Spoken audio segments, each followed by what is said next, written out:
Bueno, buenas tardes, les doy la bienvenida a otra etapa de la cursada de radiología. En este caso estamos ingresando a lo que sería la materia de técnicas radiológicas 2, en las cuales los temas que vamos a desarrollar van a ser lo que es radiología del cráneo, dentro de la radiología del cráneo las distintas estructuras que hay, y después vamos a dedicarnos a ver lo que es estudios contrastados, ¿sí? Lo que vamos a hacer a continuación por ahí es hacer un leve repaso más o menos de la estructura, digamos, que conforma el cráneo, obviamente con ciertas cosas que a mí básicamente me interesan para poder orientarlos en lo que es la posición para colocar al paciente, ¿sí? Y vamos a aprender distintos puntos y planos radiológicos que nos sirven a nosotros para que tengamos un vocabulario, digamos, común cada vez que hablamos de posicionar a un paciente. Bueno, dentro de lo que sería la región del cráneo vamos a tener diferentes posiciones radiológicas, ¿sí? Que van a ser posiciones axiales, proyecciones semisaxiales y perfiles, ¿sí? Por ahí se dificulta un poquito más la situación porque, bueno, el cráneo hay que recontra verlo en 3D, como tenemos que evaluar cualquier cosa, pero básicamente esto es como una esfera y dentro de esta esfera hay distintas estructuras que se van a acomodar de distintas formas con respecto al plano medio sagital, o sea, con distintas angulaciones. Entonces, es muy importante que nosotros reconozcamos de qué forma o a cuánto está determinada estructura del plano medio sagital. Cuando digo a cuánto me refiero a cuántos grados, para poder posicionar esa determinada estructura de frente, de perfil o de oblicua, ¿sí?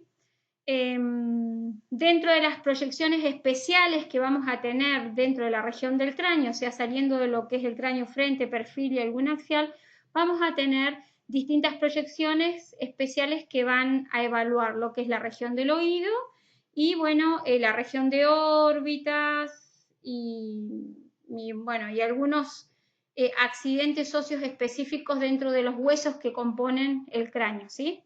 Entonces, bueno, lo que vamos a hacer ahora va a ser un leve repaso, digamos, pero bueno, es importante que ustedes vuelvan, como sigo insistiendo, a su carpeta de anatomía o al libro, más que la carpeta de última, al libro de anatomía. Bueno, básicamente, ¿con qué nos encontramos acá? Básicamente nos encontramos con que el cráneo va a estar compuesto, digamos que de 8 huesos, ¿sí? Esos 8 huesos van a estar distribuidos en 2 regiones, radiológicamente hablando para nosotros, ¿sí?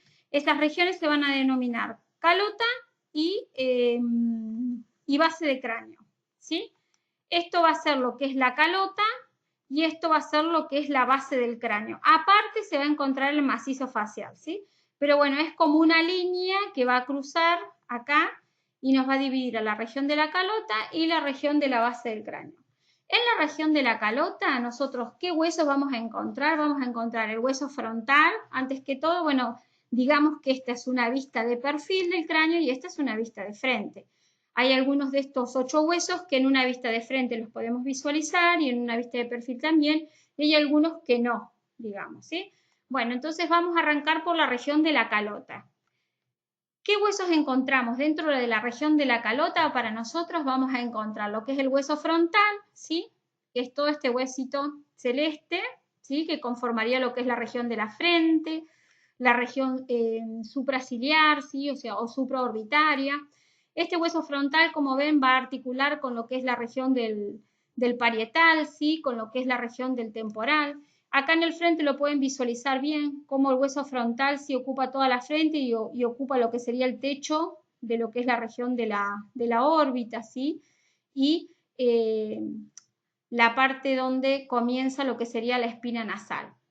Otro hueso que está dentro de lo que es la región de la calota va a ser el hueso parietal, ¿sí? El hueso parietal son 2 huesos, vamos a tener un parietal derecho y un parietal izquierdo, que sería este verde que pueden visualizar acá en esta imagen de frente, ¿sí? Entonces dijimos un parietal derecho y un parietal izquierdo. En la vista lateral podemos visualizar acá lo que es todo el parietal, como el parietal, ¿sí? Son dos tablas que van a articular hacia adelante con el hueso frontal, hacia posterior con lo que es el hueso occipital, ¿sí? Y hacia ambos laterales una región anterior va a articular con lo que sería la región del temporal, ¿sí? Y bueno, y como les dije, hacia posterior con la región del occipital. Otro hueso que forma parte de lo que es la región de la calota es el hueso occipital, ¿sí? En el frente, en una imagen de frente, acá no lo podemos visualizar, pero en el lateral, el occipital sería este hueso que ven acá pintado, digamos, de lila, ¿sí? Bueno, ahí ya en lo que es en lo que es calota tenemos 4 huesos. Los otros 4 huesos restantes van a estar en lo que sería la región de la base, lo que sería esta región, ¿sí? ¿Por qué huesos van a estar conformados? Van a estar conformados por un hueso temporal, ¿sí? Que va a haber obviamente un temporal derecho y un temporal izquierdo, por un hueso esfenoidal que se va a encontrar en una vista axial adentro que no lo podemos visualizar bien, ¿sí? Y por un hueso etmoidal también hacia anterior, que son todos estos huesos que van a conformar lo que es la base del cráneo, ¿sí? Es una pena que acá no tengo una imagen de un corte axial, habría que buscar un corte axial, ¿sí? Para que ustedes vean la base del cráneo y ahí poder ubicar el esfenoidal, etc. Pero estoy segura que más adelante lo tenemos, ¿sí? Pero bueno, acá lo que tienen, se pueden visualizar en amarillo, es una parte del hueso esfenoidal. ¿Ves que lo ven acá? Y acá como por dentro de la órbita se ve, pero en realidad tiene una mejor visualización de frente en un corte, digamos, axial. Y bueno, y el hueso etmoidal, ¿sí? Que es el que van a visualizar, este medio color lilita, ¿sí? Que también en el frente pueden ver nada más que un pedacito así, pero en realidad va todo por dentro, el etmoidal.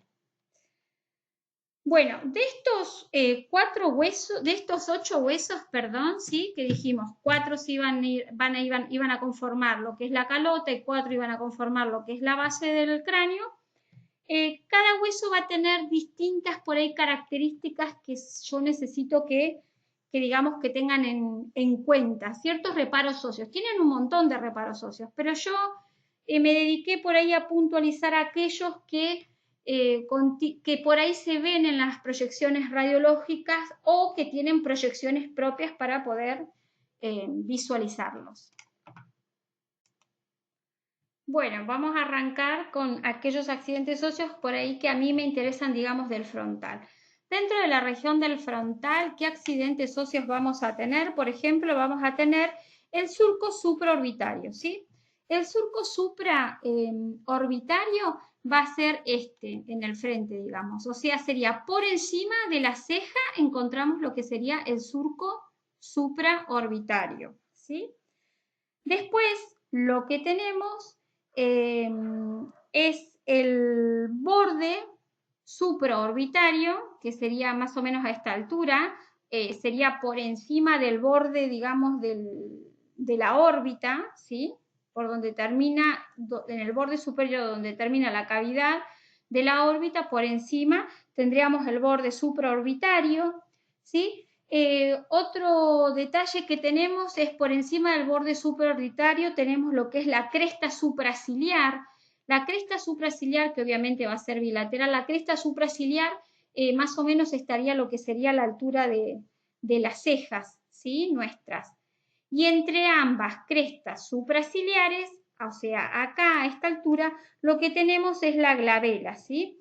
Esta glabela va a ser este punto, o sea, esta glabela no, la glabela va a ser un punto craniométrico que a nosotros nos va a permitir ubicar al paciente para distintas proyecciones. Entonces, la glabela es súper importante. Dijimos que se encuentra acá y se encuentra entre ambas crestas supraciliares, ¿sí? Y otras características que por ahí tiene el frontal son la tuberosidad del frontal, ¿sí? Que serían estas que se encuentran acá o estas que se encuentran más o menos a esta altura. Entonces dijimos, más o menos como repaso, como detalle óseo o accidente óseo del frontal, lo que tenemos que recordar es el surco supraorbitario, ¿sí? Que digamos que estaría por debajo de la ceja, el borde supraorbitario, la cresta supraciliar y entre ambas crestas supraciliares el punto craniométrico importante para nosotros es la glabela, ¿sí? Y después lo que pueden encontrar que se mencione en algún libro son las tuberosidades del frontal, que es esta y esta, ¿sí? Que hay gente que las tiene, o sea, acá arriba en la frente, ¿sí? Digamos un poquito por debajo, por donde nace, digamos, el cabello, ¿sí? Vieron que hay personas, porque no todos tenemos el mismo cráneo, digamos, la misma forma, más o menos, algunos más prominentes que otros, bueno, por ahí hay personas que esta tuberosidad frontal la tiene bien marcada y otras personas, bueno, digamos que no. Después, con respecto al parietal, ¿sí? Que lo vamos a evaluar acá en esta vista lateral, el único detalle importante que yo menciono con respecto al parietal va a ser el tubérculo parietal, ¿sí? Que el tubérculo parietal va a ser este que se encuentra acá, ¿sí? Si ustedes se palpan acá al costado, fíjense, o sea, traten de tocarse ustedes su cráneo, ven que cuando empiezan a bajar de acá, de la línea media del cráneo hacia abajo, ven que el parietal tiene como una prominencia, ¿sí? Esta prominencia se denomina tuberosidad parietal, que obviamente hay una derecha y una izquierda, ¿sí? Son dos. Después el hueso occipital, lo que tiene, digamos, como detalle importante es la protuberancia occipital externa, que es esta que se encuentra acá, para muchas personas también es palpable. Esta protuberancia occipital externa también a veces es denominada con el nombre de inion, entonces la pueden encontrar como punto craniométrico inion, ¿sí? Así como estaba la glabela, podemos encontrar el inion. Y después otro detalle que va a tener el occipital, que no lo podemos visualizar acá, es el foramen magnum o el agujero occipital, ¿sí? Recordemos que el agujero occipital lo que va a hacer es articular con la columna cervical. En este agujero occipital van a encontrar, ¿sí? Como digamos de la mitad hacia abajo, van a encontrar dos carillas articulares que se denominan cóndilos occipitales. Y estos cóndilos occipitales lo que van a hacer es articular con el atlas, que va a ser la primera cervical. Bueno, con el siguiente hueso que continuamos, va a ser con el hueso temporal, ¿sí? Este todo rosita que visualizan acá en el lateral del cráneo. Bueno, el hueso temporal también va a tener ciertos accidentes que para nosotros van a ser recurrentes cuando hablamos de posicionar a un paciente. Por ejemplo, el hueso temporal va a tener una porción escamosa, ¿sí? Que se le denomina a esta porción, ¿sí? Porción escamosa del temporal. El temporal va a tener una apófisis cigomática, ¿sí? Que es esta ramita que se visualiza acá, ¿sí? Que es la que se visualiza un poquito, así acá a los costados. Esta apófisis cigomática del temporal lo que va a hacer es conectar al temporal con la región del hueso malar, ¿sí? Que es un hueso de la cara que lo veremos después cuando veamos cara. Pero esta apófisis cigomática, por ejemplo, tiene proyecciones particulares para ella, ¿sí? Por eso es importante ubicarla, ¿sí? El hueso temporal también lo que tiene es una fosa, ¿sí? Fosa temporomandibular, que básicamente es como, como cualquier cavidad glenoidea donde va a articular lo que es la cabeza, ¿sí? De la ATM, de la articulación temporomandibular, ¿sí? O sea, esta cabeza, ¿sí? que es del maxilar inferior, va a articular en esta fosita temporomandibular, ¿sí? Que es lo que va a conformar la ATM o la articulación temporomandibular. ¿Ven? Cuando yo digo ATM o escribo ATM, estoy hablando de la articulación temporomandibular que se encuentra por delante del CAE, del conducto auditivo externo, y por debajo del arco cigomático, ¿sí? Bueno, otra estructura también que continuamente vamos a mencionar es el CAE. Perdón, esta fosita temporomandibular hay una derecha y una izquierda, ¿sí? Son dos. El CAE, que es el conducto auditivo externo que se encuentra por detrás del ATM y por debajo de la apófisis cigomática, ¿sí? También son dos, hay uno derecho y uno izquierdo, ¿sí? Por debajo del CAE encontramos como este piquito, esta prominencia que ustedes visualizan acá, que esto corresponde a lo que es la apófisis estiloide, ¿sí? Hay dos apófisis estiloides también, una derecha y una izquierda, y bueno, tienen que recordar que esta apófisis estiloide se encuentra por debajo del CAE, ¿sí? Otro accidente que también vamos a mencionar continuamente, yendo hacia atrás, es la región mastoidea, que ya la visualizamos o la empezamos a nombrar cuando, por ejemplo, estudiamos lo que son las columnas cervicales, ¿sí? Esta es toda la región del mastoide, ¿sí? La región mastoidea. Hay una apófisis mastoidea derecha y una izquierda, obviamente, y bueno, y recordamos que se encuentra por detrás del CAE, del conducto auditivo externo, ¿sí? Y hacia adentro, digamos hacia axial, o sea, para acá adentro, lo que vamos a visualizar es que el temporal tiene toda una región petrosa, que es como un triángulo así, ¿sí? Que termina acá en puntas, hacia interno, hacia el plano medio sagital, y acá en esta región lo que vamos a encontrar, ¿sí? Es el conducto auditivo interno, ¿sí? Que cuando veamos una vista axial también se los voy a mostrar porque nosotros también vamos a realizar proyecciones para evaluar el conducto auditivo interno, ¿sí?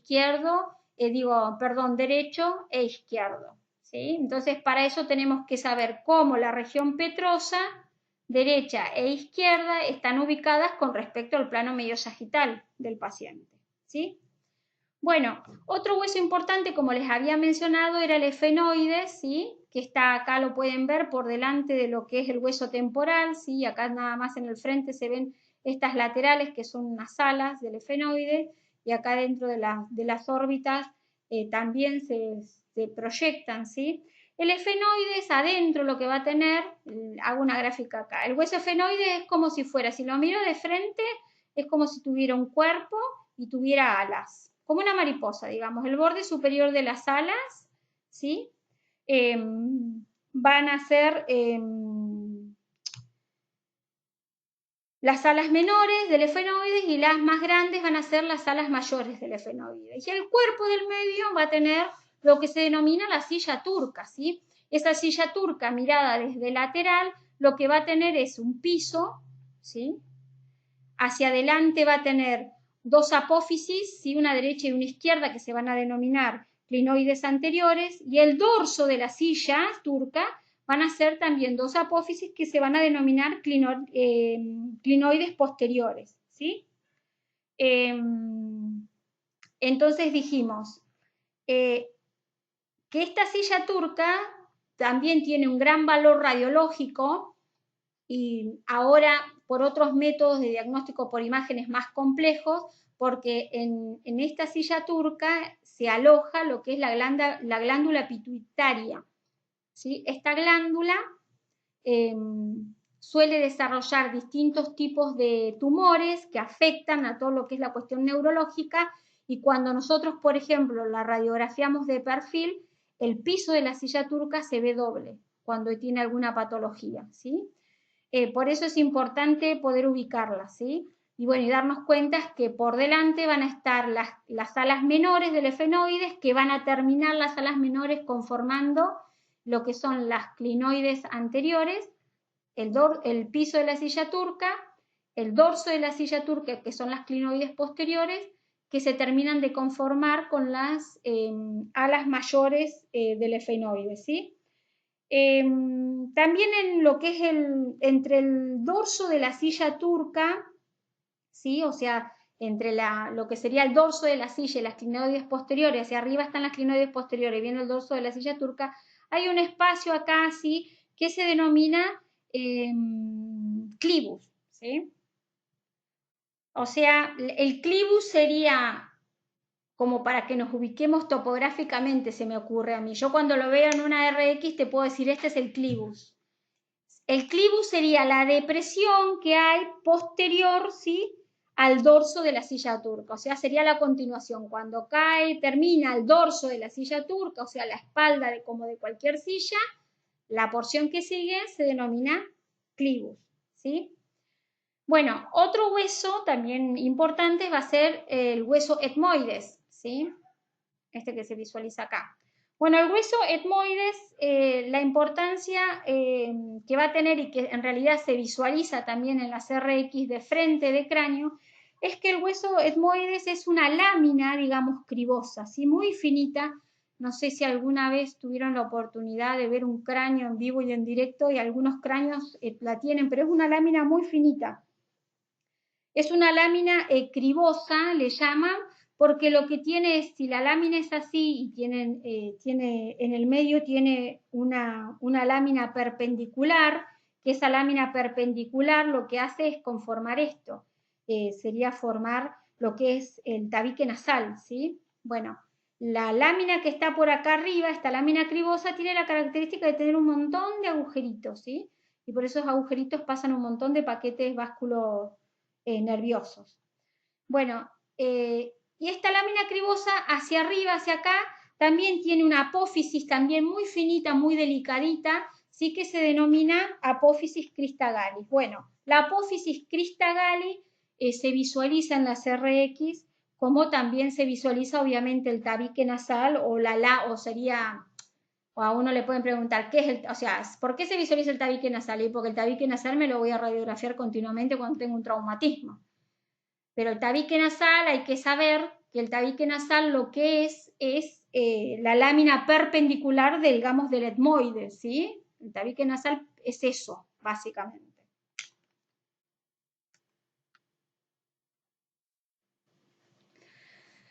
Bueno, otras cuestiones que aparecen, digamos, en el cráneo van a ser las suturas, ¿sí? ¿Qué van a ser las suturas? Las suturas van a ser las articulaciones que van a unir a estos 8 huesos entre sí, y van a ser articulaciones, digamos, fibrosas del tipo del sinartroide, ¿sí? En la edad adulta, porque nosotros no nacemos con las suturas en sí. Las suturas vamos a tener una sutura que se va a denominar sutura lamboidea, ¿sí? Que esa sutura lamboidea lo que va a hacer, no es este el caso porque este es fontanela, pero voy a utilizar esta imagen para trabajar. La sutura lamboidea va a ser esta, ¿sí? La sutura lamboidea va a ser una sutura que va a unir a ambos parietales con la región occipital, ¿sí?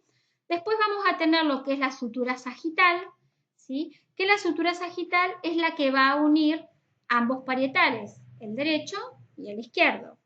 Otra sutura que vamos a tener es la sutura coronal, ¿sí? Que lo que hace es dividir o unir lo que sería el frontal con ambos parietales, ¿sí? Y después en la vista lateral lo que tenemos es una sutura que se denomina sutura escamosa, ¿sí? Que esta sutura escamosa lo que va a hacer es unir lo que es el parietal, digamos, con el temporal, ¿sí? Entonces acá lo que tenemos es una vista axial y una vista lateral de cómo serían las suturas. Entonces nos queda lo que es la sutura coronaria o anterior, la sutura digamos, escamosas, y la sutura lamboidea y la sutura media del plano medio, ¿sí? Pero esto sucede cuando ya estamos, o sea, digamos que a partir de los 18 meses. Cuando un bebé nace, lo que nosotros nos vamos a encontrar es que van a estar las fontanelas, perdón. Antes de arrancar con las fontanelas, quiero mencionarles que este tema de la sutura, ¿sí?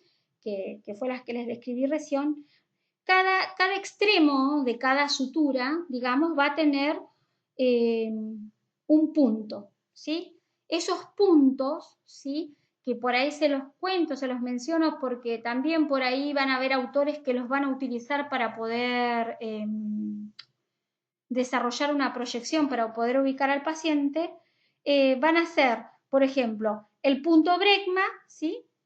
Que es el punto anterior de la sutura sagital, ¿sí? Ese va a ser el punto brecma.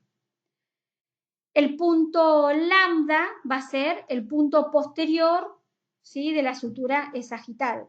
Después van a encontrar el punto terion, ¿sí? Que no se puede visualizar en el frente, sino que lo vamos a visualizar acá en el costado, que el terion va a ser el punto, digamos, de unión entre el parietal y el temporal. Y va a haber un terion derecho y va a haber un terion izquierdo, ¿sí? Y después va el otro punto que van a encontrar, va a ser el punto asteroides, ¿sí? Que ese punto es un punto que se encuentra acá posterior, digamos, al pabellón auricular, ¿sí? Que también va a haber uno derecho y uno izquierdo, que tiene que ver también con la unión, digamos, de lo que sería en la región del occipital, la región mastoidea, la región parietal y la región temporal, ¿sí?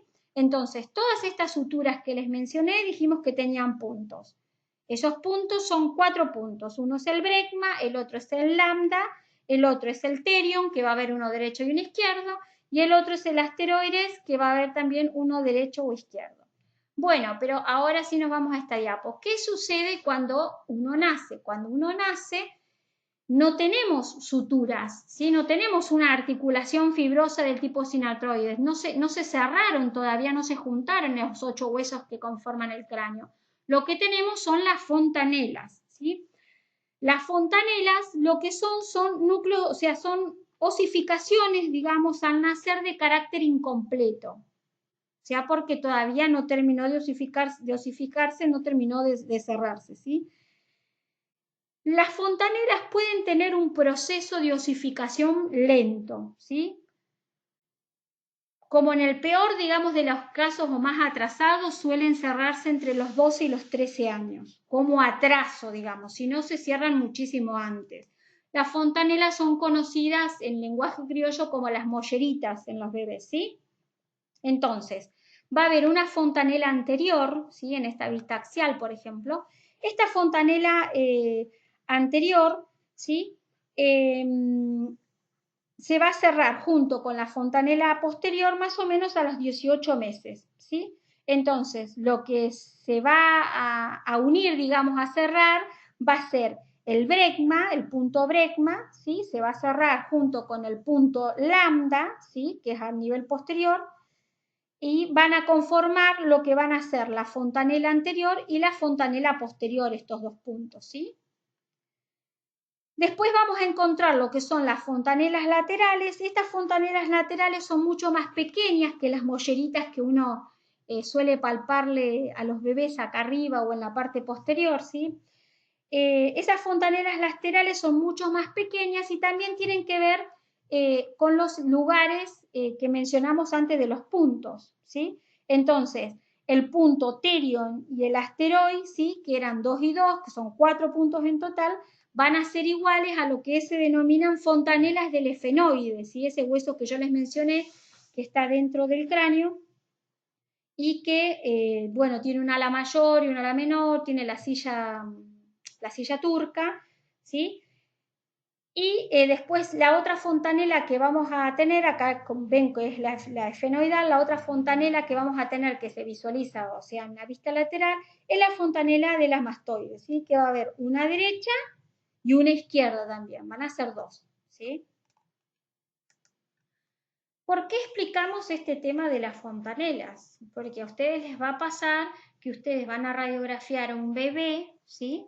Y van a decir, uy, ¿qué pasó? Tiene todo el cráneo fracturado, tiene por pedazos. Bueno, no, eso es lo que fontanelas. Entonces lo que van a hacer es encontrarse con este tipo de imagen, ¿sí? Por ahí la imagen no es de muy buena calidad, pero por ejemplo, en este cráneo frente lo pueden visualizar todas estas áreas que corresponden a las fontanelas, ¿sí? Y aparte van a ver que es como un cráneo más ancho, que parece un, un tipo marciano, ¿sí? El cráneo es todavía muy particular, no se terminó de cerrar. Y acá van a ver en el perfil que es como que tuviera desprendido el cráneo, ¿sí?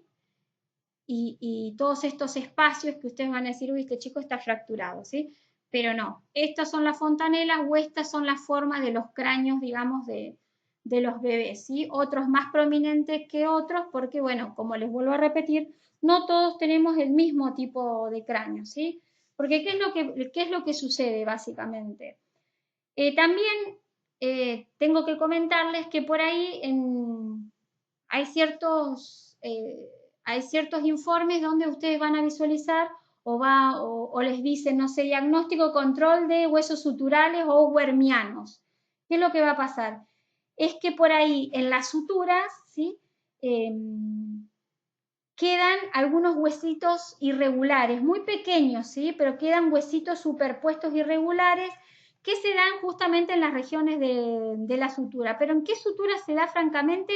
Se da en la lamboidea, en la que está acá atrás, ¿sí? En la que hace así como en el frente una I, en la que une lo que es el occipital con ambos parietales. Bueno, ahí pueden encontrar lo que son huesos suturales o wermianos, que es como un pequeño detalle, digamos, como un sobrehueso más, que es una variante, digamos, anatómica, que es considerada, digamos, normal. Este tema de ver el tamaño, digamos, del cráneo, tiene que ver no solamente, bueno, en este caso en los pediátricos tiene que ver porque lo que ya mencionamos, las fontanelas que todavía no hay suturas. Pero ¿qué pasó? Básicamente, la media del cráneo o el cráneo promedio se denomina cráneo mesocefálico, ¿sí? ¿Qué es el cráneo mesocefálico? El cráneo mesocefálico va a ser un cráneo, ¿sí? Que lo que tiene es, o sea, es más largo, digamos, que ancho. ¿Se entiende? Ven que este cráneo acá es como muy ancho. El cráneo mesocefálico, el cráneo común, digamos normal, usualmente es más largo en la vista axial de longitud que ancho. Pero bueno, dentro de lo que son los cráneos hay distintas variaciones, ¿no? Y pueden encontrar, por ejemplo, un cráneo brachiocefálico, ¿sí? Que es cuando la cabeza es más corta y más ancha. Por ejemplo, en los chicos que tienen enanismo tienen un cráneo braquicefálico, ¿sí? Y después pueden encontrar lo que es el cráneo dólicocefálico, que va a ser al revés, digamos, va a ser una cabeza más larga, pero más estrecha, más angosta, ¿sí?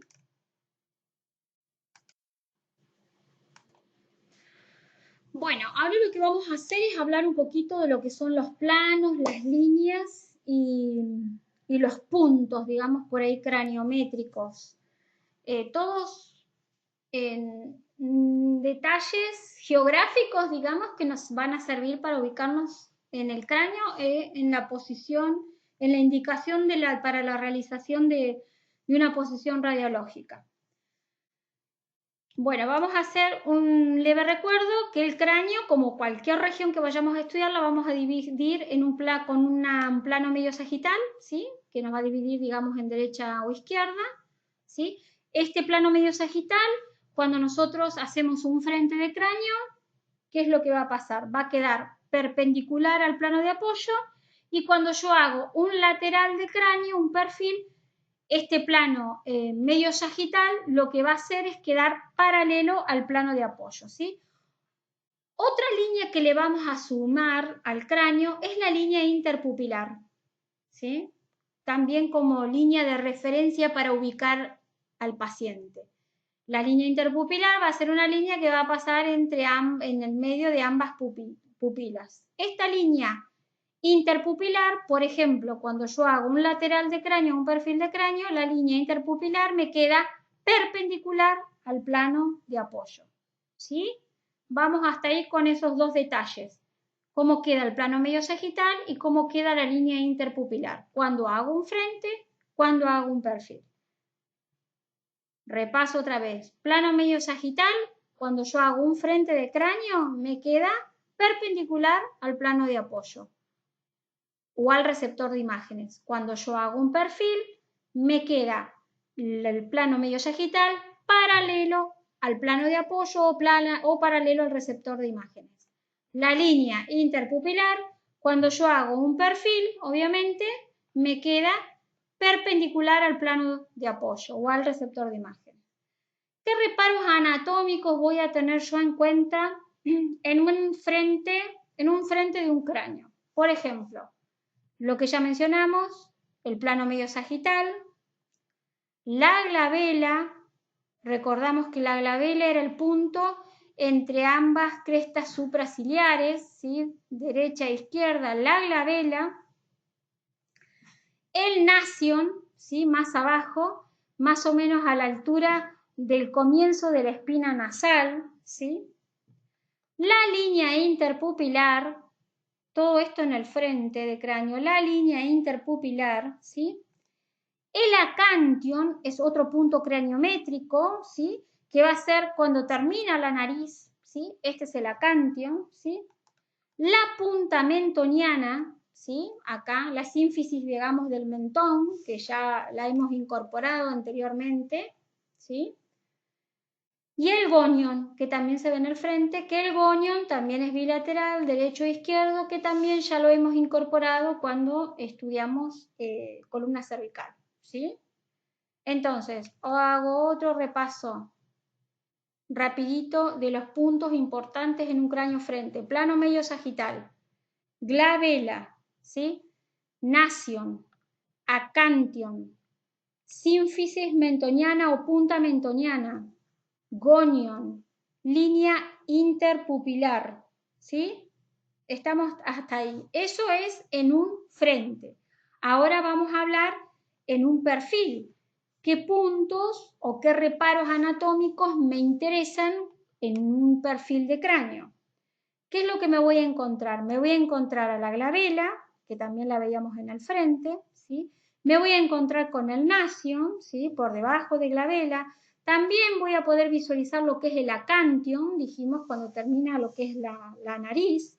También voy a visualizar lo que es la sínfisis mentoniana, ¿sí? O el punto mentoniano. También puedo visualizar lo que es el gonion, ¿sí? Recuerden que en el frente lo veíamos acá, bien acá el gonion, ¿sí? Otro punto que también va a aparecer es por delante del conducto auditivo externo. A esta altura hay un punto que se denomina trago. Mucha gente redacta la proyección a realizar utilizando este punto, trago, ¿sí? Van a ser dos, uno derecho, uno izquierdo. El trago se encuentra por delante de lo que es el pabellón auricular, ¿sí? Y otro punto también que por ahí se pueden escuchar mencionar es el borde superior de la inserción de la oreja. O sea, borde superior en realidad de pabellón más o menos auricular sería, como tomar reparo anatómico, que por ahí también ya nosotros lo utilizábamos, por ejemplo, cuando hacíamos un perfil de columna cervical, ¿sí? Otra región que va a tener puntos específicos es la región orbitaria, porque la región orbitaria también la vamos a radiografiar, ¿sí? Esta región orbitaria también tiene sus puntos que es importante que los ubiquemos, que es, por ejemplo, cuando te dicen borde supraorbitario, vos sabés que te tenés que ubicar a esta altura, borde supraorbitario, va a haber uno derecho, uno izquierdo, va a haber un canto externo del ojo, este sería el canto externo del ojo, ¿sí? Va a haber un borde infraorbitario, ¿sí? Que va a ser acá abajo, por debajo de la órbita, borde infraorbitario. Va a haber un canto interno, esto va a ser el canto interno del ojo, ¿sí? Y también van a poder ver que hay gente que menciona el borde lateral medial, ¿sí? Que es por fuera del canto externo. O sea, si este es el canto externo de la órbita, este es el borde, ¿sí? Lateromedial de la órbita, por ejemplo, derecha. Entonces, en la región orbital yo voy a tener borde supraorbitario derecho, borde infraorbitario derecho, canto interno de la órbita derecha, canto externo de la órbita derecha y borde lateromedial, ¿sí? Del canto externo de la órbita derecha.